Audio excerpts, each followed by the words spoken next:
Hello दोस्तों, स्वागत है आपका हमारे YouTube channel mission lecturer UK 2025 पर। तो दोस्तों, आज की क्लास में हम बात करेंगे उत्तराखंड कनिष्ठ सहायक के जो परीक्षा है कल को रविवार के दिन।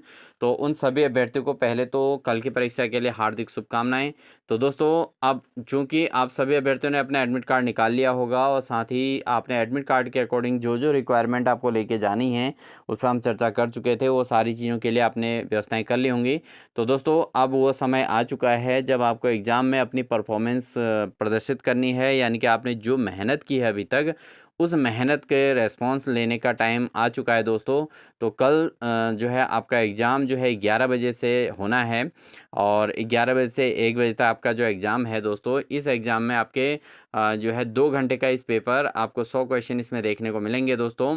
तो दोस्तों, आपने किस प्रकार से एग्ज़ाम हॉल में अपने आप को प्रस्तुत करना है और कैसे किस तरीके से आपने अपने एग्ज़ाम को अटेंड करना है दोस्तों। तो काफ़ी सारे अभ्यर्थी इस एग्ज़ाम में नए होंगे जो पहली बार एग्ज़ाम दे रहे होंगे।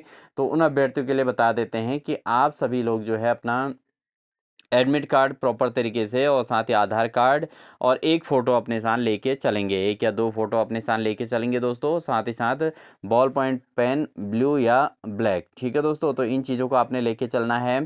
साथ ही दोस्तों, आपकी जो भी तैयारी हो चुकी है उसको आपने समझ लेना है और साथ ही आपने एक निश्चित समय पर जो आपको टाइमिंग दे रखा है वहाँ पर पहुँचने का, उसके हिसाब से जो है आपको 9:30 बजे वहाँ पर अटेंड होने का टाइम दिया गया है दोस्तों।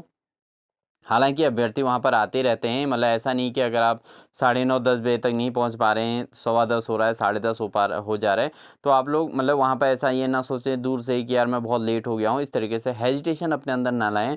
अपने अंदर कॉन्फिडेंस बनाए रखें। एग्ज़ाम हॉल में जाने तक आपको लगभग मतलब 11 बजने में 15-20 मिनट पहले आपको वहाँ पर एनी हाउ पहुँच जाना है, ठीक है दोस्तों? जिससे आप क्या करेंगे कि ओएमआर सीट आपको मिल सकती है, तो उसको फिल करने का टाइम मिल सकता है। ये सारी चीज़ें आपको जो है मतलब आपको पहुंच जाना है। वैसे तो आपको नॉर्मली 9:30 बजे एनी हाउ पहुंच जाना चाहिए, लेकिन अगर आप किसी कारणवश लेट हो चुके हैं, रास्ते में कोई प्रॉब्लम आ जाती है, तो आप वहां पर दोस्तों ये ना सोचें कि एग्ज़ाम जो है निकल गया है, इस तरीके से ना सोचें और अपने एग्ज़ाम हॉल तक पहुंचने का पूरा एफर्ट कीजिए दोस्तों, ठीक है।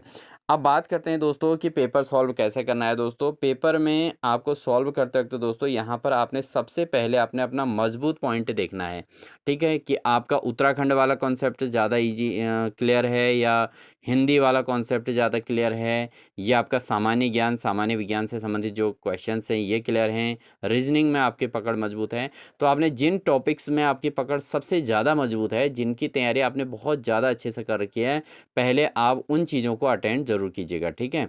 और उनको अटेंड करके आप पहले उस वाले हिस्से पोर्शन को अपने कंप्लीट कीजिएगा और उसको कंप्लीट करके दोस्तों आप यहाँ पर ये इवेल्युएट कर लीजिएगा कि आपके पास जितने क्वेश्चन आए हैं आप उसमें से कितना परसेंट इसमें से अटेंड कर पा रहे हैं।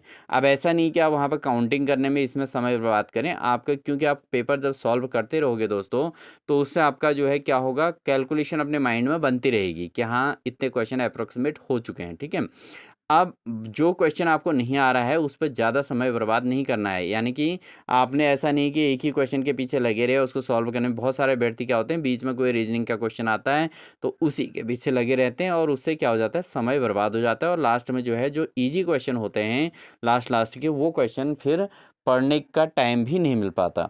और दोस्तों आपको पता है आजकल जो एग्ज़ाम हो रहा है, प्रत्येक एग्ज़ाम में आपके मिलान वाले क्वेश्चन आ रहे हैं, यानी कि आपको जो है तर्क वाले कथन और तर्क वाले क्वेश्चन ज़्यादा आ रहे हैं। साथ ही साथ आपको जैसे राज्य है और उनकी राजधानी है इससे संबंधित हैं, या इसी प्रकार से जो भी है दोस्तों आप समझ सकते हैं कि इसमें मिलान वाले क्वेश्चन ज़्यादा हैं।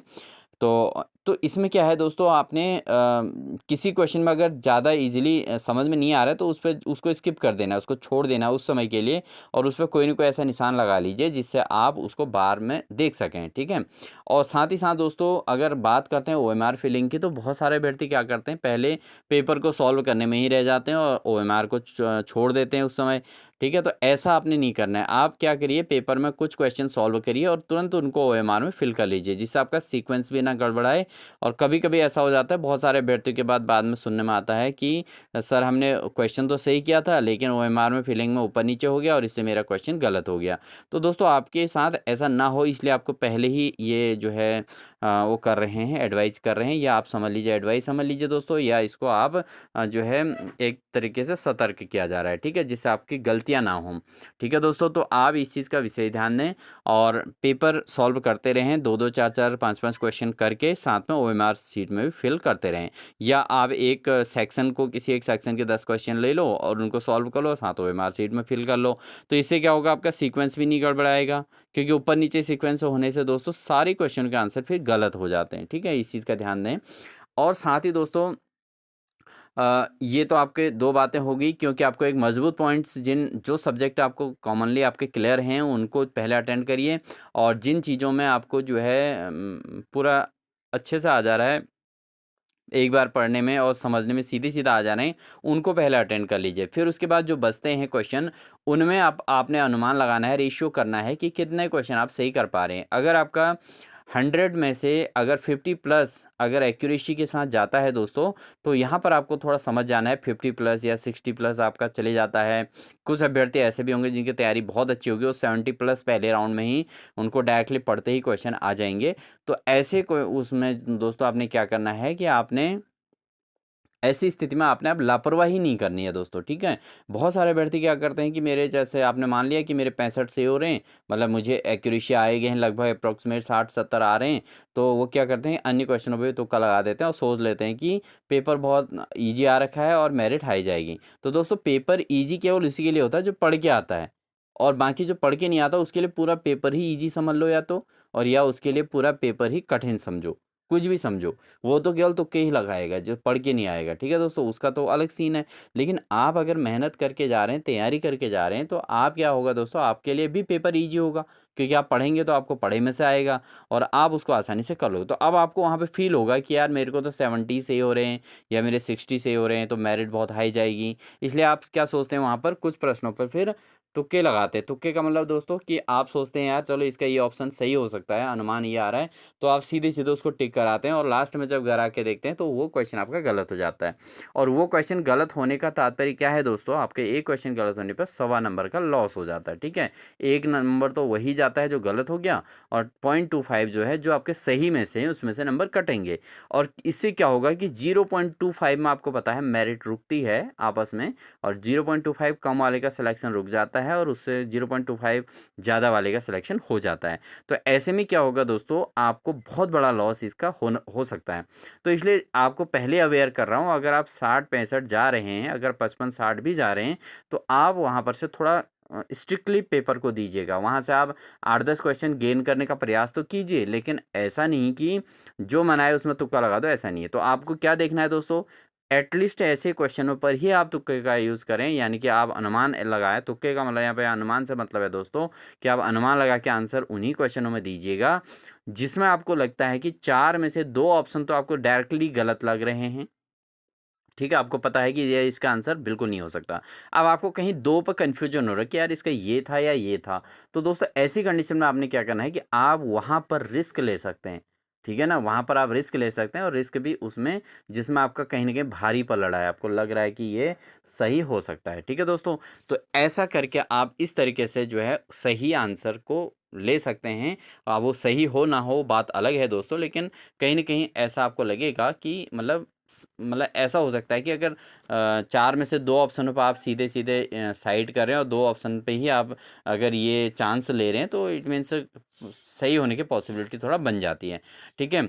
और जो क्वेश्चन सही से आते हैं दोस्तों, केवल उन्हीं को पहले अटेंड कर लें, ये चीज़ आपको बता दिया गया है।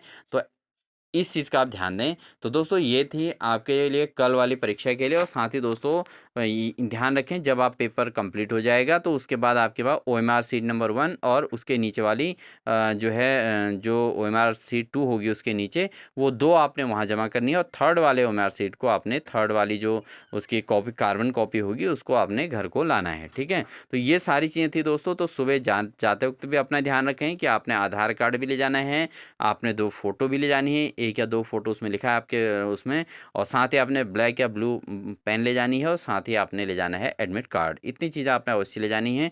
अगर एडमिट कार्ड में कोई प्रॉब्लम है तो आपको पहले ही पहुँचना पड़ेगा दोस्तों, इस चीज़ का आप ध्यान दें। किसी के उसमें सिग्नेचर नहीं होते हैं, किसी इसमें फ़ोटो नहीं होती है, तो इस चीज़ का भी आप ध्यान दें। और अच्छी प्रिपरेशन आप लोगों ने कर रखी है, तो आप अच्छी प्रिपरेशन के साथ कॉन्फिडेंस के साथ एग्ज़ाम में जाइए और अपनी जो है एग्ज़ाम को अच्छे से अटेंड कीजिए, तो आपको सिलेक्शन ज़रूर मिलेगा दोस्तों। तो इन्हीं सभी बातों के साथ आप सभी को शुभकामनाएँ। और दोस्तों जैसे ही कल का पेपर कंप्लीट होगा तो हम इस पे भी एनालाइज़ करेंगे, इनके क्वेश्चन सॉल्व बताएँगे आपको, सारी चीज़ें आपको इसी जो है चैनल के माध्यम से आपको देखने को मिलेगी। तो इसलिए जो है दोस्तों आपसे रिक्वेस्ट है कि अगर आप चैनल पर नए हैं तो प्लीज़ चैनल को सब्सक्राइब कर लें। साथ ही दोस्तों अगर चैनल पे नए हैं तो सब्सक्राइब कर लीजिएगा, साथ ही बेल आइकन दबाकर ऑल नोटिफिकेशन भी ऑन कर लीजिएगा। क्योंकि दोस्तों नेक्स्ट जब हम इसका जो एनालाइज़ करेंगे पेपर का, और साथ ही कट ऑफ लिस्ट वगैरह अपने हिसाब से कट ऑफ जारी करेंगे, वो सारी चीज़ें अपने हिसाब से जब हम करेंगे दोस्तों, तो वो सारी इन्फॉर्मेशन आपको लगातार मिलती रहेंगी। तो इसलिए जो है चैनल को सब्सक्राइब करके बेल आइकन दबाकर ऑल नोटिफिकेशन ऑन कर लीजिएगा। और साथ ही वीडियो अच्छी लगी, अगर आपको यूज़फुल लगी तो दोस्तों प्लीज़ वीडियो को लाइक ज़रूर कर दीजिएगा। और साथ ही दोस्तों एक बार फिर से आपकी सफलता ही हमारी सफलता है दोस्तों, इसलिए आप जो है कल सफल होएं, आपका एग्ज़ाम अच्छा रहे। इन्हीं सभी बातों के साथ दोस्तों मिलते हैं आपको एक नेक्स्ट बेहतरीन क्लास के साथ। तब तक के लिए आपको कल के एग्ज़ाम के लिए सभी अभ्यर्थियों को हार्दिक शुभकामनाएँ।